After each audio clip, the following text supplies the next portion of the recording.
Indépendance, cha-cha, tozumiye. Oti kwanza, cha-cha, tobakini. Au table ronde, cha-cha, baganyeo. Oni panda, cha-cha, tozumiye. Indépendance, cha-cha, tozumiye.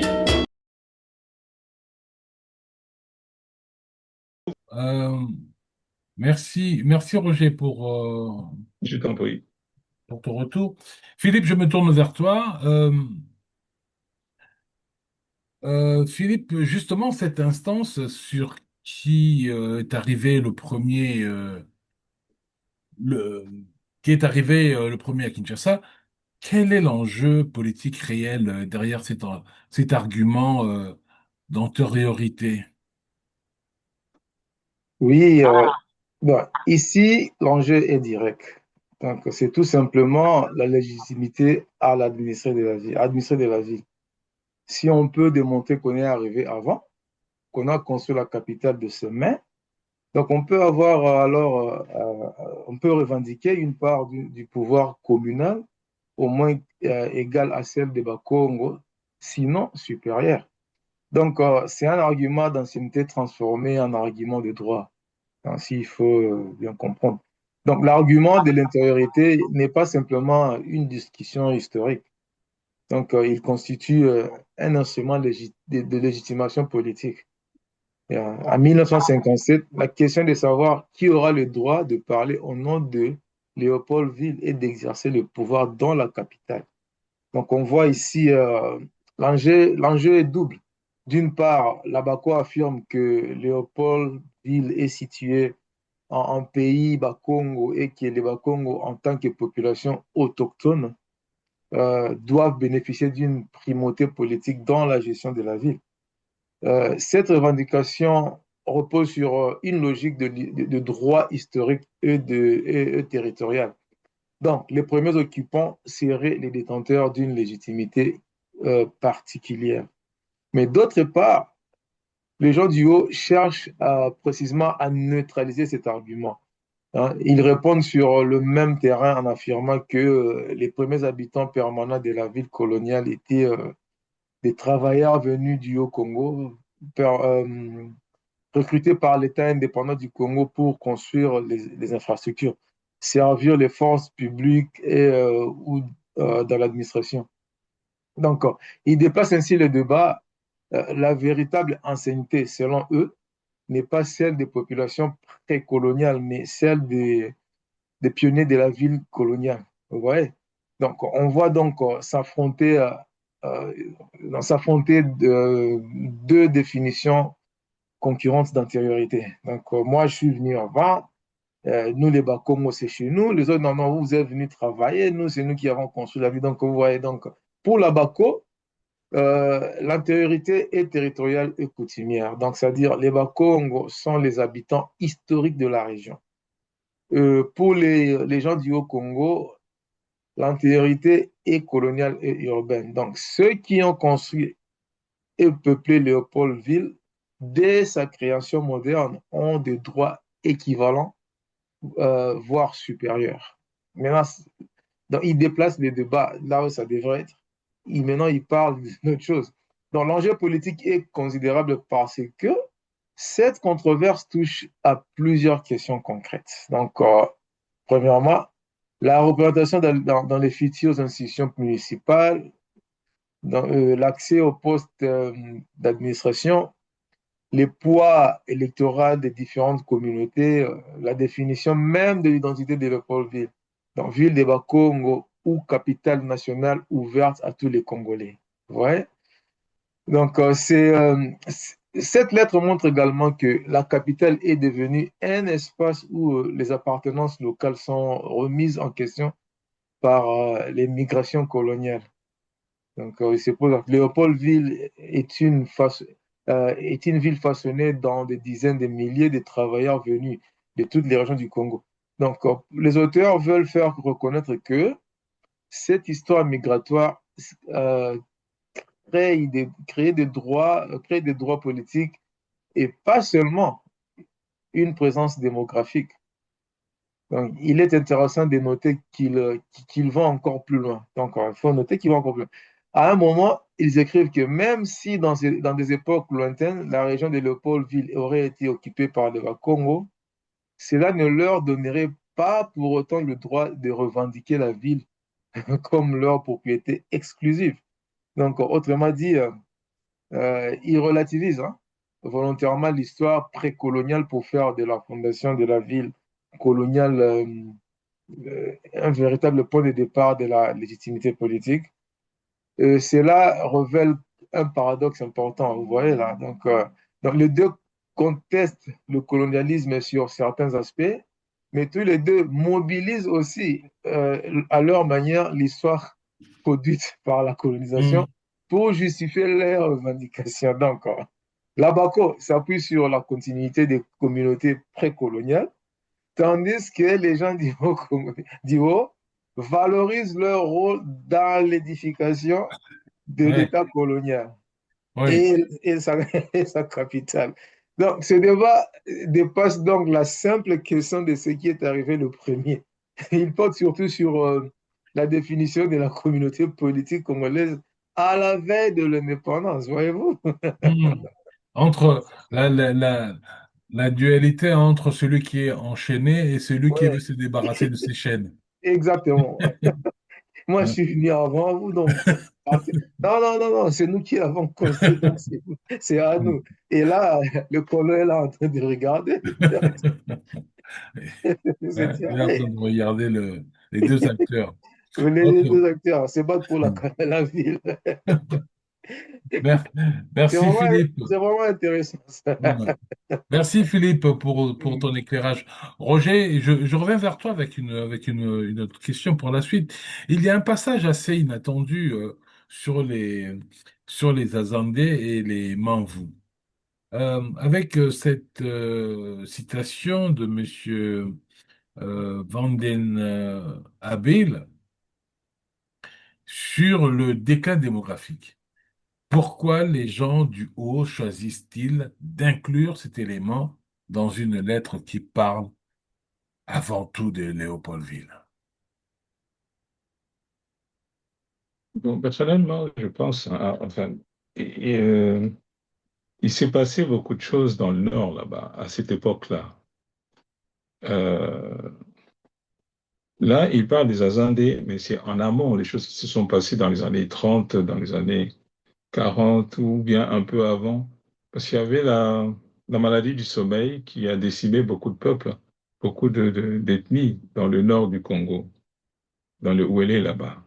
Et les Azandais, c'était une grande civilisation aussi dans le nord du pays avec le sud du Soudan, le sud de la République centrafrique et tout ça. Donc, personnellement, je pense que s'il parle de ça, parce qu'il y a eu aussi des grands travaux qui ont été effectués dans le nord du pays et que les Azandais ont joué un très grand rôle là-bas, à cette époque-là. Mais ils ne pouvaient pas tous venir compléter le nombre des gens du haut euh, à Kinshasa ou dans le Bas-Congo. C'était suite à cette épidémie qui sévissait, la maladie du sommeil par là-bas. Ouais. Mais bon, il parle d'un peuple guerrier. Les Azandais, c'est un peu comme les Zoulous en ce qui concerne la bravoure et tout ça. L'obéissance et comment dirais-je, la fidélité dans le travail et la régularité et tout ça. Ah, Ouais. d'accord.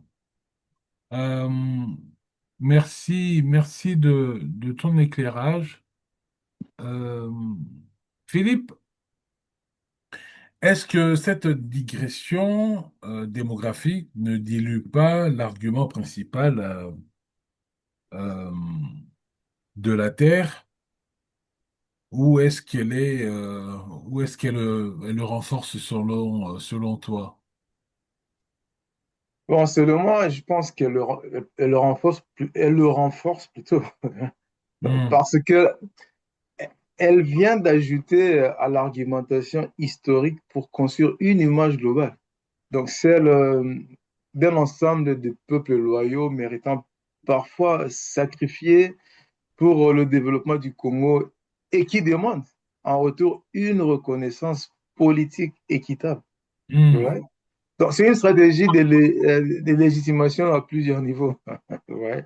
Donc, hmm, on peut soutenir les deux lectures, mais dans le contexte de 1957, cette longue digression démographique renforce probablement davantage hmm, l'argument qu'elle ne l'affaiblit. Ouais.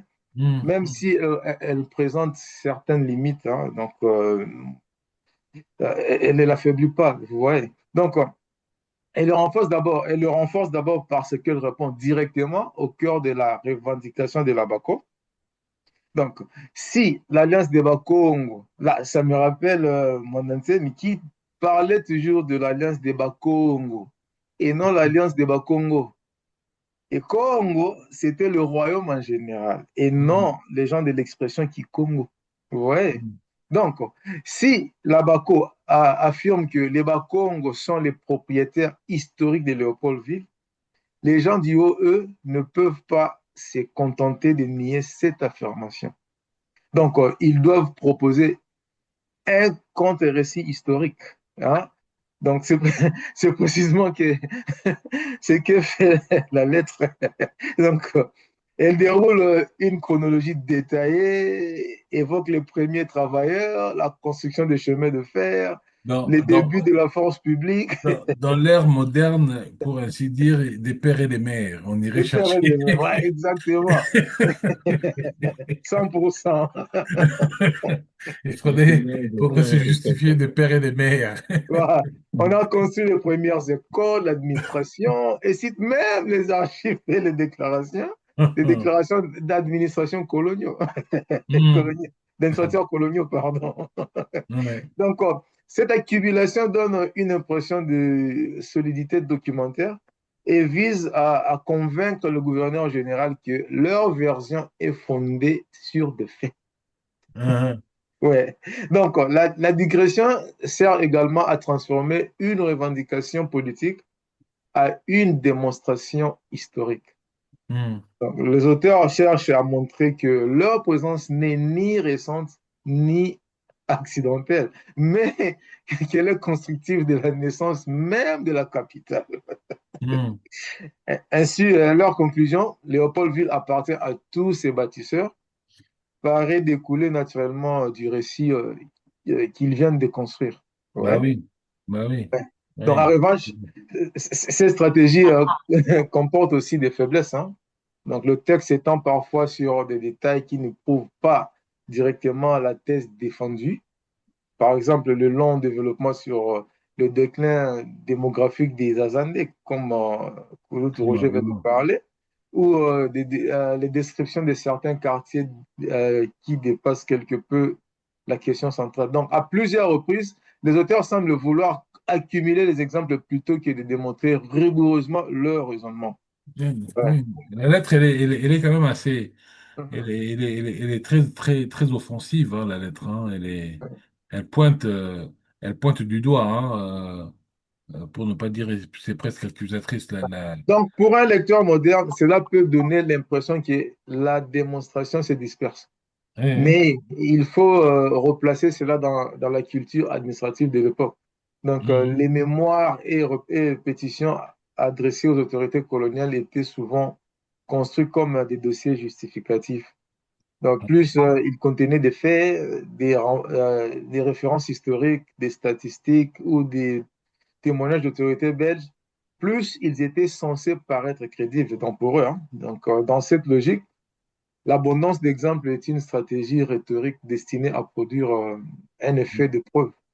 Enfin, cette discrétion a une fonction symbolique importante. Hein. Donc, elle ne sert pas seulement à démontrer une présence ancienne, elle cherche à inscrire les gens du haut dans le récit fondateur de Léopoldville. Les auteurs disent en substance, nous n'avons pas simplement vécu ici, Nous avons construit cette ville, nous y avons travaillé, nous y avons enterré nos morts, nous y avons élevé nos enfants. Donc, cette dimension mémoriale, vous voyez, renforce la portée politique de leurs revendications.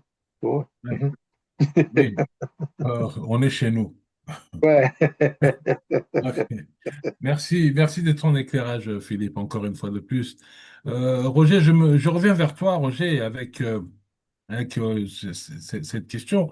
La lettre affirme avec beaucoup de fermeté que euh, Léopoldville n'est pas un territoire Bakongo. Donc, c'est une contestation frontale de la position de la Bako. Comment expliques-tu cette fermeté inhabituelle? Ben, cette fermeté provient du fait que je vais me répéter encore une fois, c'est pour prêcher le faux pour connaître le vrai.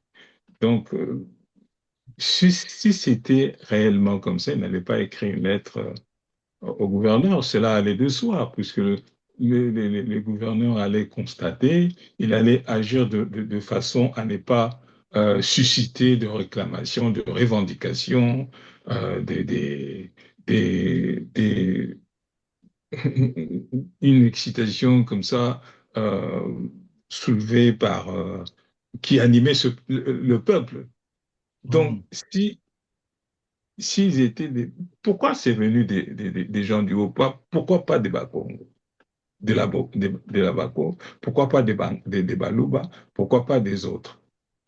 Parce qu'ils savaient pertinemment que, bon, Bisoto Utana Bisoto, on nous a amenés ici pour travailler, tout simplement. Mais euh, au fur et à mesure que le temps passait, qu'on sentait déjà, comme j'avais dit, les revendications des Congolais, la presse, le journal Congo à l'époque, qui dénonçait la plupart du temps euh, les méfaits, les injustices que les, les, les colons faisaient vis-à-vis des autochtones.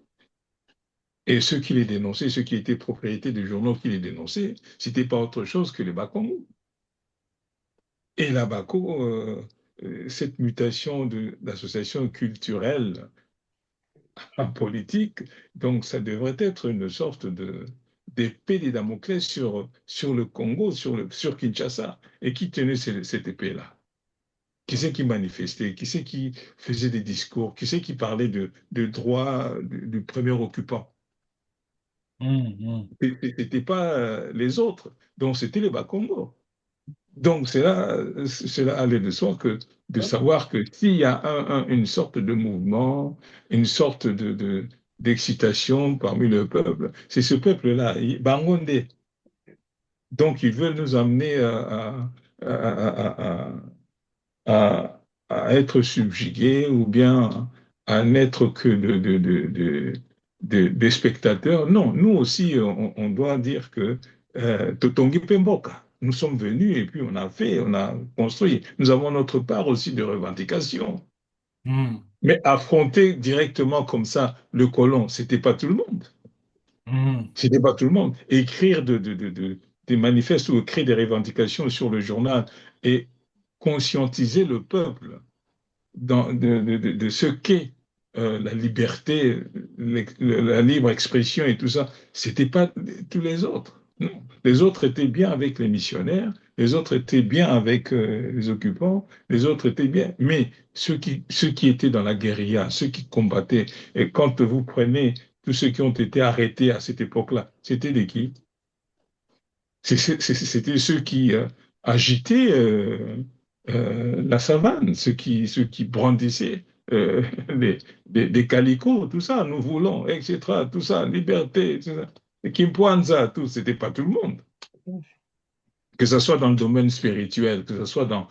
Qui c'est qui a été déporté massivement vers le haut, vers l'est, vers l'ouest, vers le Katanga? C'était pas tout le monde. Donc, c'est pour ça, vous voyez, il y a une sorte de dilution de, des réclamations qu'il faisait ici. Permettez-moi de lire un peu euh, une partie du texte. Il dit ceci. Nous avons toujours entretenu avec les Bakongo d'excellentes relations. Nos enfants fréquentent avec leurs enfants les mêmes écoles. Il serait regrettable que la propagation suivie par certains dirigeants, pas tous les Bakongo, certains dirigeants et correspondants n'affecte aucunement jusqu'à présent la sérénité des gens du haut. Toutefois, il serait sage de la part de ces dirigeants de ne pas pousser plus loin leur outrecuidance afin d'éviter de blesser des susceptibilités et des orgueils légitimes. Donc, quand on entend ça, on comprend effectivement, bon, on va mais nous, on a quand même été là. Hein? Donc, Il je y a veux quand dire, même, alors, là-dessus aussi, il y a quand même un message subliminal oui, qui est caché, un message, oui, pour ainsi dire, préventif des exactement. colons, parce que ça, c'est la Oui, plume d'un colon qui est en train oui, de dire, attention, ne dépassez pas la ligne rouge. oui, Parmi oui, vous, il y a des agitateurs. oui, Nous avons l'œil, nous savons qu'il y a des agitateurs, mais il y a quand même, il y a une ligne rouge. Jusque-là, vous, vous, nous évoluons ensemble, hein, dans un semblant de vivre ensemble, mais oui, il y a quand même un mais dans les propos, dans le passage où tu viens de lire. oui, C'est tracé. Attention, il faut pas dépasser la ligne rouge, ou bien vous vous approchez un peu de trop à la ligne rouge. Ça, c'est aussi l'autre phase, l'autre lecture du message oui, qui est, on voit que c'est une plume qui est très aiguisée et qui a un double message, tant le message des locaux, des locaux, hein, des gens du oui, haut, bien sûr, bien et sûr, tant le message aussi des, euh, des administrateurs qui les accompagnent. exactement. Mais regardez ce qui est écrit. Ils disent les fantaisies de certains dirigeants. Hmm. Qui sont ces certains dirigeants?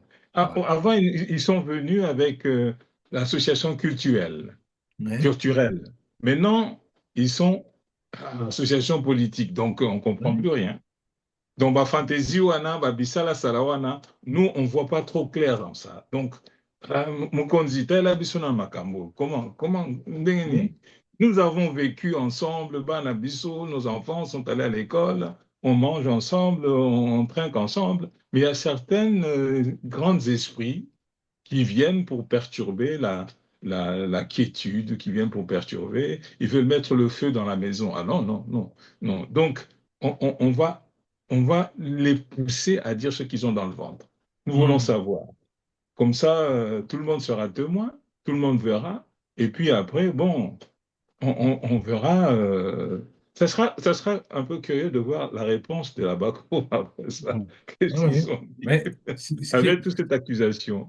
ce qui est intéressant aussi, c'est qu'il y a trois fédérations qui signent, hein. Il y a la Oui, fédération de Kasaï, je crois, de mémoire. oui, Il y a trois fédérations qui ont posé Kasaïen, Bangala et Mongo. Alors, c'est très oui, intéressant parce que fédération, qui dit fédération, ça veut dire communauté, hein.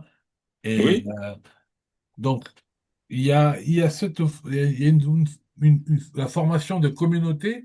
Ils se sont constitués pour dire, bon, voilà, nous sommes trois communautés contre une, on est face à, on s'érige face à une communauté Bakongo.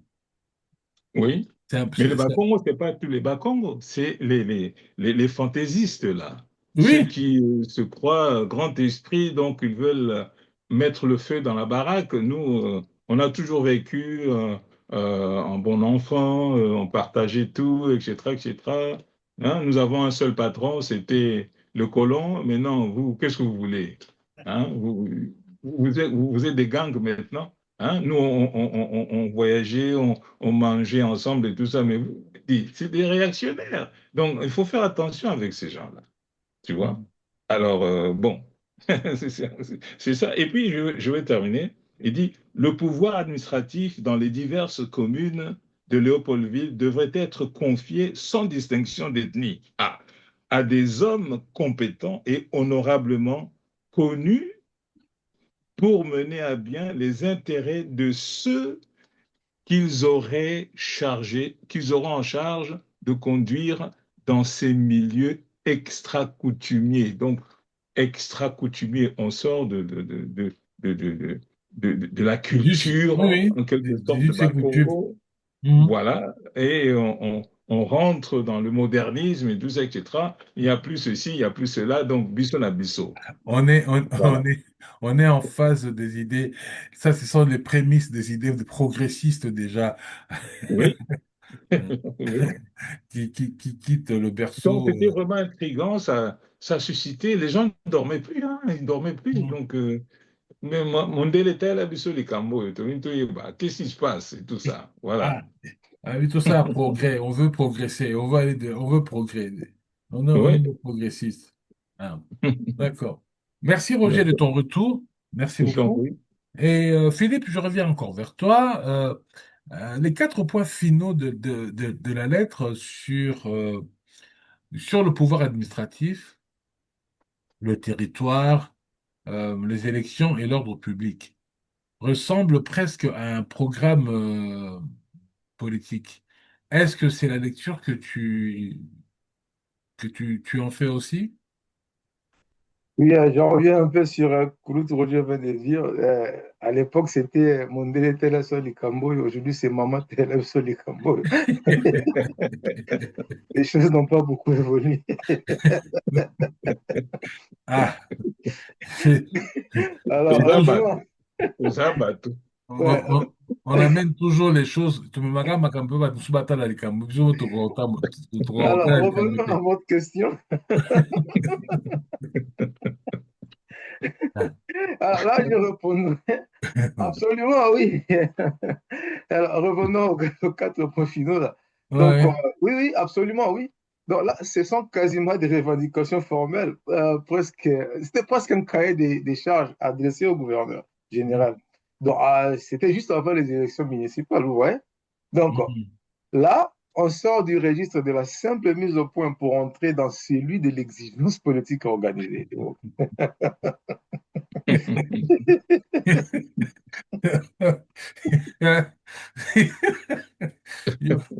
Non, pardon, Alors, parce que ma maman t'a dit, je suis en train, mon nez, mon nez était allé comme ya je suis modeli en talaka train. likambo Donc, kitoko tuni likambo nini nzambe ye moko ayebi. alors,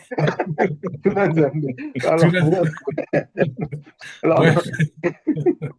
alors, à la question, bon, je pense que c'est une lecture tout à fait défendable. Donc, les quatre points finaux dépassent largement la simple conclusion d'une lettre de protestation.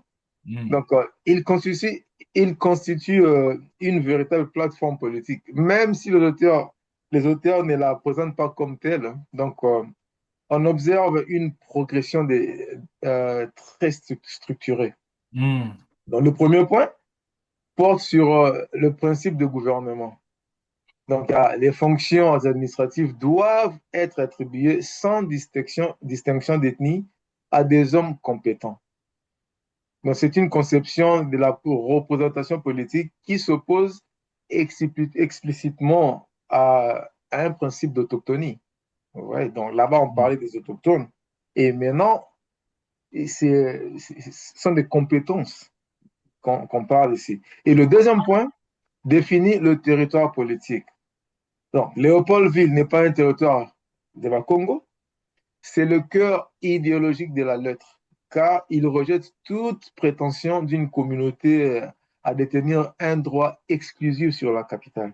mm, Et le troisième point concerne les règles de la compétition politique. Donc, les élections doivent se dérouler sans rivalité ethnique et permettre l'élection des candidats les plus compétents. Donc, derrière cet appel à la compétence se trouve une critique implicite de toute mobilisation électorale fondée sur l'appartenance régionale ou ethnique. Ouais. Et le quatrième point appelle l'État à garantir l'ordre public. Donc, il s'agit d'une demande d'intervention de l'administration coloniale contre ce que les auteurs présentent comme des provocations susceptibles de troubler la paix. Donc, ensemble, ces quatre positions dessinent une certaine vision de la cité et du pouvoir. Donc, elles affirment que la capitale doit être un espace national, pluriel et administré selon des critères de compétences plutôt que d'origine ethnique. Cela dit, il faut aussi relever un paradoxe. Hein. Ouais. Donc, les auteurs dénoncent le tribalisme ou le régionalisme de la Bako, mais ils s'expriment eux-mêmes au nom d'un regroupement régional, les gens du Haut. Ouais, leur argumentation repose constamment sur leur identité collective et surtout leur rôle historique.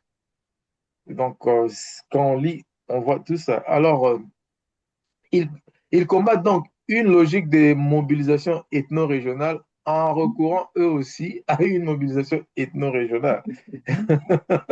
Dans ce D'accord. paradoxe, ouais, donc c'est un D'accord. paradoxe. Je citais les fédérations kassayennes, ben, les trois fédérations qui se sont alliées Mhm, contre la fédération, pour ainsi dire, les Bakongo.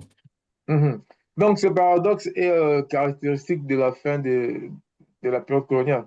Donc, beaucoup d'organisations politiques affirment défendre l'intérêt général tout en s'appuyant sur une base régionale ou communautaire. Ouais. Donc, Mhm. les catégories des Bakongo, Bangala, Baluba ou Jean du Haut deviennent des ressources de mobilisation dans un contexte où les institutions nationales sont encore en construction. Ouais. Et enfin, ces quatre points montrent que la lettre ne se contente pas de refuter la Bako. Elle repose plutôt une autre conception du futur Congo. Là où la Bako tend à mettre en avant les droits historiques liés à un territoire, les fédérations, les gens du haut, les défendent une capitale conçue comme une ville de tous les Congolais, issue des migrations, du travail et de l'histoire coloniale. Donc, cette idée euh, euh, annonce en quelque sorte un débat qui marquera toute la période post-indépendance. Comment faire de Kinshasa une capitale nationale sans qu'elle soit identifiée à une seule communauté, alors même que les appartenances régionales restent un facteur majeur de la vie politique. Mhm. Donc, oui, je pense que c'est une lecture tout à fait défendable. Les quatre points finaux dépassent largement la simple conclusion d'une lettre de protestation. Il D'accord. constitue pour moi une véritable plateforme politique, même si les auteurs ne la présentent pas comme telle. Donc, Ok. c'est ça. Ok, merci, merci Philippe. Roger, un mot je reviens vers toi avec un mot pour conclure. Si on met en regard l'exposé de la BACO et de la semaine dernière et cette lettre, qu'est-ce que ces deux textes nous apprennent sur l'état réel des relations entre Congolais à la veille des grandes échéances politiques qui vont suivre? Je pense que c'est euh, enfin nous parlons du Congo comme colonie, mais il y a un deuxième Congo qui naîtrait quelque temps après, 3 ans après, et ça a pris ces périodes de gestation d'une nation. Donc tout ce qui euh, tout ce qui se tramait tout autour de la de, de, de, de, de, de, de l'enfant Congo, si on peut dire, de la nation Congo. Ce sont les gènes qui constitueraient euh, le pays Congo, ce sont les, euh, les gènes ou les germes qui constitueraient le pays Congo. Avant que le Congo ne naisse, donc il y a cette douleur, il y a cette formation on parle les membres de la BACO, du Liboke, Bangala, la Fédération kassaïenne, tout ça, etc. Toutes ces pensées fédérées que nous lisons, les fédérations des membres et tout ça, ils sont en train de... Il est en période de gestation, jusqu'à ce que le 30 juin, jusqu'à ce que il se forme, n'est-ce pas, ce pays Congo se forme pour naître le 30 juin. Donc, tout ça, ce sont en quelque sorte les douleurs de l'enfantement qu'a connu le pays Congo, cet espace Congo. Parce qu'il y en a qui veulent être ceci, il y en a qui pensaient que eux, ils sont ceux-là. Il y en a qui disent, ben non, mais nous sommes les premiers occupants, d'autres non. Non, c'est nous qui sommes venus le premier, tout ça. Tout ça, c'est les douleurs de l'enfantement du pays Congo. Donc, je pense que c'est, quand on regarde dans l'histoire, quand on regarde en arrière, on dit, ben, effectivement, hein, toutes ces choses-là, toutes ces fédérations, etc., c'était pour que le Congo naisse et que ça soit un et et qu'il prenne place, que le Congo prenne place dans les conseils des nations et agir d'une manière ou d'une autre. Donc, il va sortir dans le monde et le monde va voir que ça, c'est le Congo, c'est le pays Congo, c'est la nation congolaise qui est là. Voilà. Donc, tout ce simagrée, si je puis dire, toute cette agitation, c'était pour. Ce sont les douleurs de l'enfantement, de l'enfant Congo, qui deviendra grand après, s'il est bien éduqué, s'il est bien nourri, s'il est bien, hein, s'il n'est pas de la malnutrition, s'il mange bien, tout ça, etc. Donc, il aura sa place dans le Conseil des Nations. Autrement, Zaka Mwana voilà. Ah, Je disais que comme certains disent, ils vivèrent longtemps et ils eurent beaucoup d'enfants. Hein? ouais. Ah, Une belle histoire d'amour. c'est ça. Entre le haut et le bas. Voilà, Il y a toujours, à un moment donné, il y a eu la jonction entre le haut et le bas et à partir de voilà. là, il y a eu, ils ont vécu longtemps et ils ont eu beaucoup d'enfants. Merci beaucoup pour ton dernier mot, Roger. Alors, Philippe, je me tourne vers toi pour un, pour un dernier mot aussi de ton côté, Philippe. Dernièrement, bon, je dirais simplement que ces deux textes lus ensemble montrent combien la question de qui a le droit à la ville va devenir un enjeu central de la politique congolaise naissante. Donc, bien avant que les grands partis nationaux s'en fassent un sujet de rivalité à l'échelle du pays tout entier. Donc, si je devais retenir une idée essentielle, ce serait celle de cette lettre est moins un texte contre la BACO qu'un texte sur la définition de la nationalité congolaise. À première vue, on y voit une polémique entre Bakongo et Jean Duhaut, mais en réalité, la question de fond est qui a le droit de présenter le Congo, de représenter le Congo qui est en train de naître. Mm. C'est ça le point principal de cette lettre. Mm. Ouais. Donc, le signataire refuse qu'une capitale nationale puisse être revendiquée par une seule communauté. Et leur réponse consiste à proposer une autre source de légitimité. Non pas l'ancienneté coutumière, mais la participation à la construction de la ville et de l'État. Donc, c'est une manière de dire que Kinshasa appartient à tous ceux qui l'ont faite, qui l'ont construite. Mm. Ouais. Donc, ce document est également précieux parce qu'il rappelle que à la veille de l'indépendance, le débat politique congolais n'oppose pas simplement les Congolais au pouvoir colonial. Hein. Donc, il existe aussi des débats très vifs entre Congolais. Donc, sur la présentation, le territorial, l'identité et le partage du pouvoir. Donc, ces tensions ne naissent pas après l'indépendance, puisque ça, c'est en 1957. Donc, elles sont déjà pleinement visibles avant l'indépendance. Hein. Enfin, cette lettre invite la prudence de l'historien. Les deux camps mobilisent l'histoire comme une arme politique. Chacun sélectionne des faits qui confortent sa thèse, mais met en avant certaines mémoires et en minimise d'autres. Donc, ce n'est donc pas, pour moi, seulement un document qui raconte le passé, c'est un document qui montre comment le passé est utilisé pour construire une revendication politique dans le présent. Donc, c'est précisément ce qui est en fait une source d'une grande richesse. Elle nous renseigne autant sur les événements qu'elle évoque que sur les préoccupations, les stratégies, les imaginaires politiques des élites congolaises à la veille de l'indépendance. Donc, moi, je pense que c'est tout simplement ça que je peux dire comme mot de fin. Merci beaucoup.